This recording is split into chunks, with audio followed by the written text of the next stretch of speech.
Hi, this is Ms. Rolsey. So we're going to talk about some basic introduction paragraph do's and don'ts, and then we're going to write an introduction paragraph together so that you can go ahead and write your own intro paragraph about your research topic.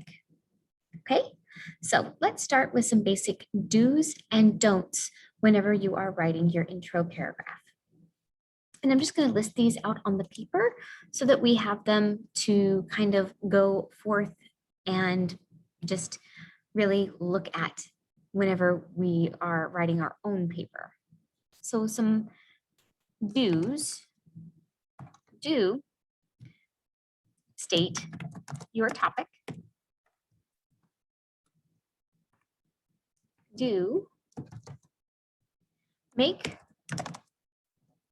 a connection between you and the reader.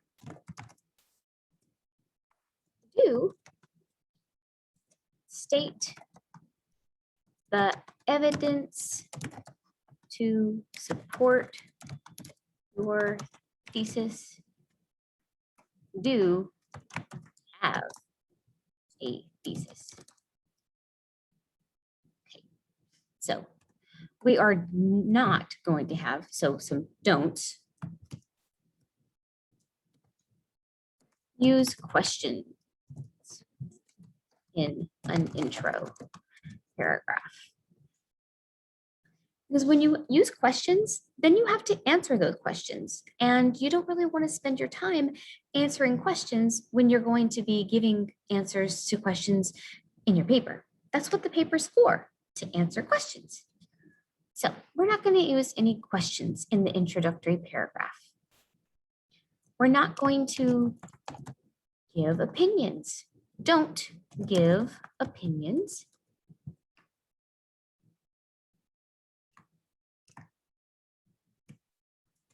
Don't use lies or bias.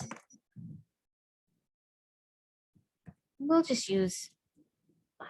Don't use lies or misinformation. Don't give false statements. If you give your reader false statements about your topic, then they're going to have misinformation. And you don't want to give anybody misinformation because you just want to be truthful and honest. So those are the 7 things that we really want to focus on whenever we are looking at writing our introductory paragraph. We want to be honest, we don't want to ask questions, and we don't want to give opinions. But we do want to state our topic. We want to have a clear thesis statement. We want to have evidence that supports our thesis statement, and we really want to make a connection between the reader and our paper.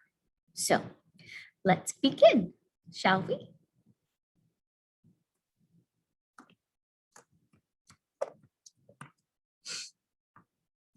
Okay. Now, I'm just going to have a random topic that I go about my day with, and I'm going to go with something that I know a whole lot about, and that is probably going to be scary movies. I like scary movies a lot, so I know a whole lot about scary movies and scary movie culture, so horror movies. So I'm going to write about horror movies, okay? Now, I'm going to have to make a connection with my reader and my topic first. So my connection. Now I'm going to pause my video while I'm typing just so that my video is not extra long. So I'm going to pause.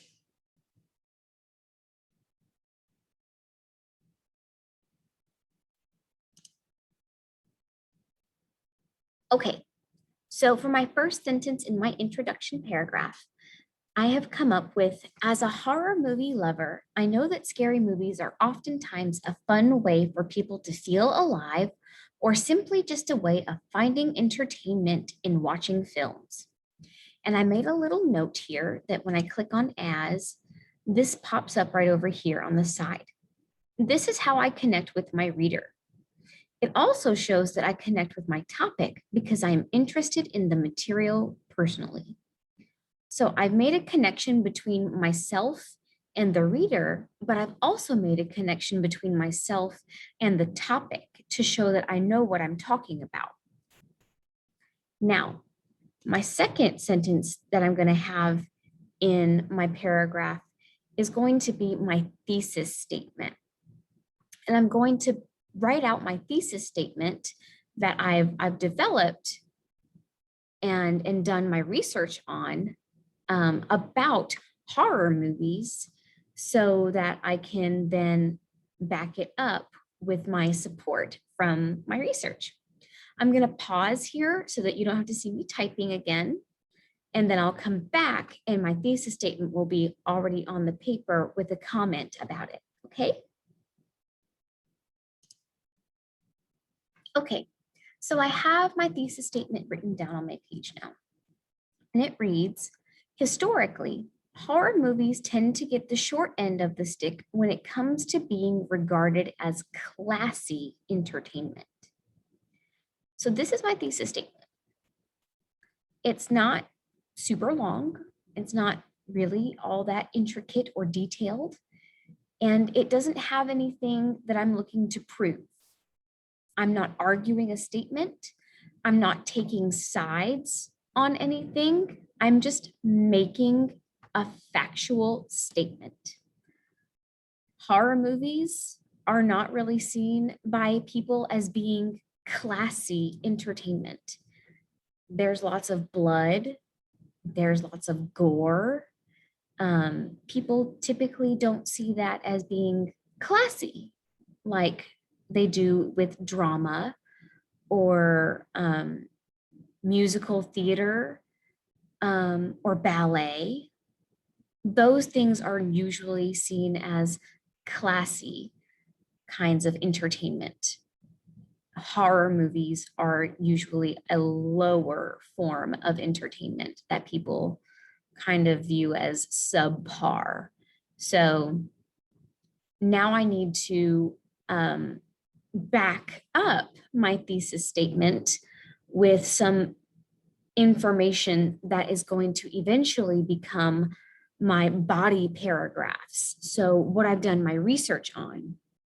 Now, this could be from articles that I've read, from videos that I've looked at, or from newspaper clippings, from magazines that I've seen, anything that I want to use to back up my thesis statement, that's going to be what I base my body paragraphs off of and how I support my thesis statement. So I'm going to pause and I'm going to write out one sentence about what my body paragraphs are going to really encompass to show what my essay is going to be outlined like. So give me 1 minute or 2 minutes. It might take me a little bit longer than that to kind of formulate what I want to say and put it all into one sentence. I'm going to pause so that I can write and that you don't have to watch me write. Okay, so I've got my third sentence down on the paper. And this one tells me about what my body paragraphs are going to be about. So it reads, however, that doesn't mean scary movies aren't widely revered by people as being lovable, filled with strong plots and story twists, and having talented actors and crews to bring their stories to life.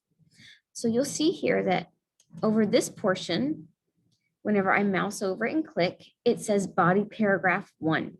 So that means that this is how my body paragraph 1 is going to back up my thesis. So my full body paragraph 1 is going to show that while horror movies may not be very classy, people still love them. Okay. My body paragraph 2, whenever I click on this part, it's going to say that while horror movies may not be very classy, they are still filled with strong plots and story twists, which make them enjoyable. And my body paragraph 3 is going to be about while horror movies may not be classy, they still have talented actors and crews that work on them, which bring their stories to life. So they are respectable. So this is how I'm going to be lining up my paragraphs. Now, the last portion of my introduction paragraph is going to be called a transition sentence. And this is just one last sentence where I'm going to be leading into my introduction paragraph. So I will write one sentence that leads me into talking about how, while horror movies may not be classy, people still love them. So I'm going to put that transition sentence right there at the end of my paragraph, and then I can start writing my first full body paragraph. So I'm going to pause right now and I'm going to write that transition sentence, and then you are going to be able to view that whenever I come back, and I'll have it labeled for you. So I'm going to pause and then you'll see it. Okay, so I've finished my transition sentence for my introductory paragraph, and it reads, classy high-end entertainment or not, lots of people love the shrieks that a good horror movie can emit from the soul. So this is going to lead me into my first body paragraph, and I will talk to you about my first body paragraph in just a few minutes in the next video. I hope that you have learned a lot about writing your intro paragraph from me here, and I hope that you are able to mimic your own introductory paragraph on your own paper. Good luck.